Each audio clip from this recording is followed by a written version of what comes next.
Hello, friends. In the following recording, you'll hear a woman born in 1878 tell you about her experiences growing up in Los Angeles during the 1880s. Her name was Bella Buford Tom Collins, and there is very little known about her except that her father, Cameron E. Tom, who is pictured here, was the mayor of Los Angeles between I can respect the beard.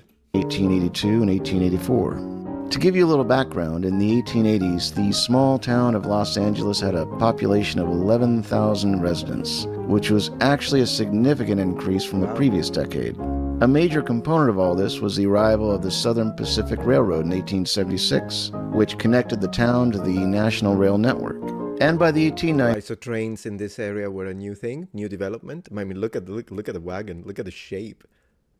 Also, look at the way people are all so well dressed with a hat, jacket, maybe some vests. Everyone is well dressed.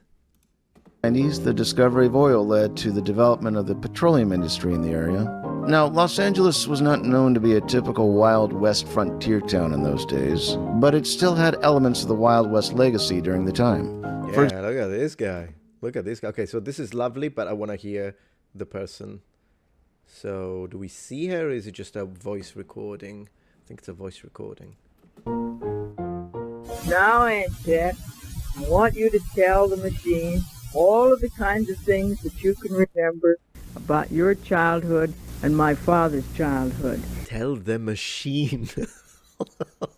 It kind of reminds me of like my uncle when like in the 1980s and the first computers were a thing, and then you had the little speech bubble kind of idealizing the idea that the computer was loading, and then my uncle would say, "Aha, it's thinking."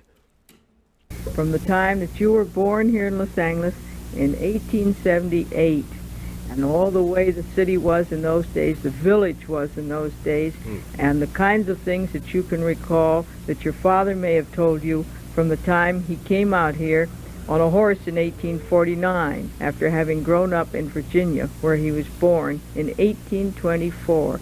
My grandchildren, who would never know any of these things without your doing this, will be interested, and so will all of their children, I'm sure.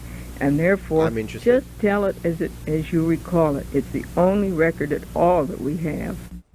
November the 26th, 1964.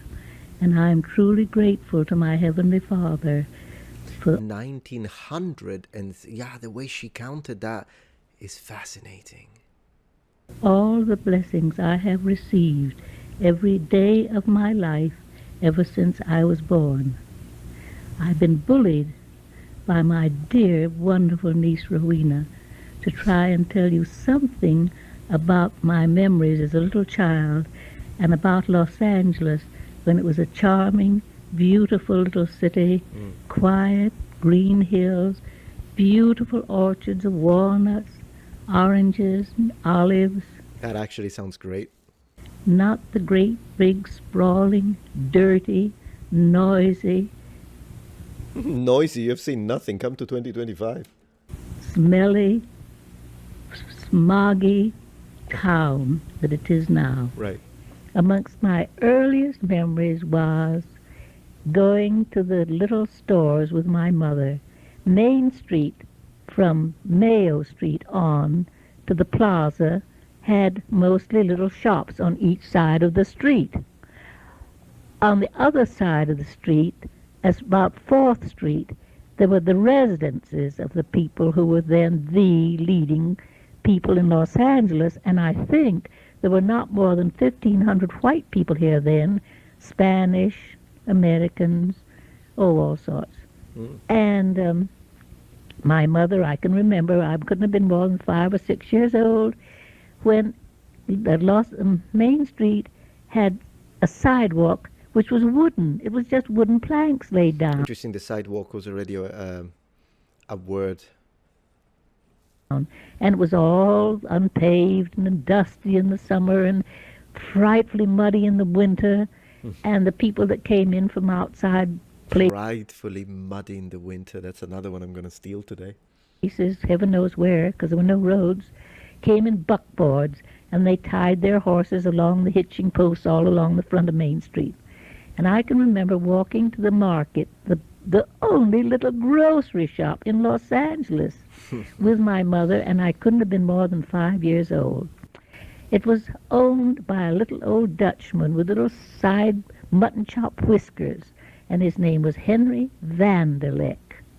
I can remember as if it was yesterday. On the outside of the shop was a kind of a thing where the brooms stood upside down, so you could select your own broom if you needed a broom, which I expect we did. Needed a broom. And inside he sold the things that we had to buy, and everything in those days came out of barrels. And everything in those days came out of barrels. Yeah, this is great. Man, I could do this for hours. My mother would buy cucumber pickles. They were fished out of a barrel with what they called a dipper. She'd buy so much sugar and so much flour, and that came out of the barrel and was Yeah. shoved in a paper bag. What is it with all these barrels? A paper bag? Paper bag. Wow, a paper bag, guys. And the cheese, he always gave me a little tiny piece of cheese to taste. It's lovely. Everybody could taste the cheese. And whatever he had one boy in the shop to help him, came out of these barrels and things. And he was a nice old Dutchman, and he built himself up such a good business that now the Vanderlick family, whom I think married with one of the oldest Castilian families here, are the, well, people. So anyhow, that was that. And further along, there was a little shop which was run by a man called Mesmer. That is where we bought our shoes. I wore little shoes with what they call spring heels. But my Sunday shoes were soft kid, buttoned high. On each top of each shoe was a large black silk tassel. Oh, I tell you, I was something to behold in those days. You know, it's I also, apart from the, yeah, again, crystal clear pronunciation, like it's very nice. But another thing is, note how much the attention to details. This is a generation that clearly, and you can see that linguistically in the way they express themselves.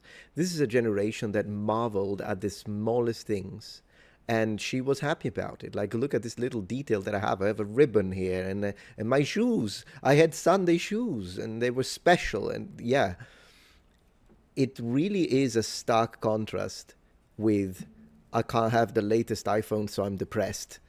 There is something, I think technology is great. I use it. My job is technology. Thanks to technology. But on the other hand, I think we lost the plot when it comes to being happy with small things. And this is, I can feel it. I don't know if you know what I'm saying, but I can feel it in the language she's using and the way she's describing things. Well, the first fire station in Los Angeles was in Main Street between 1st and 2nd Street. And it was a tremendous excitement when there was a fire.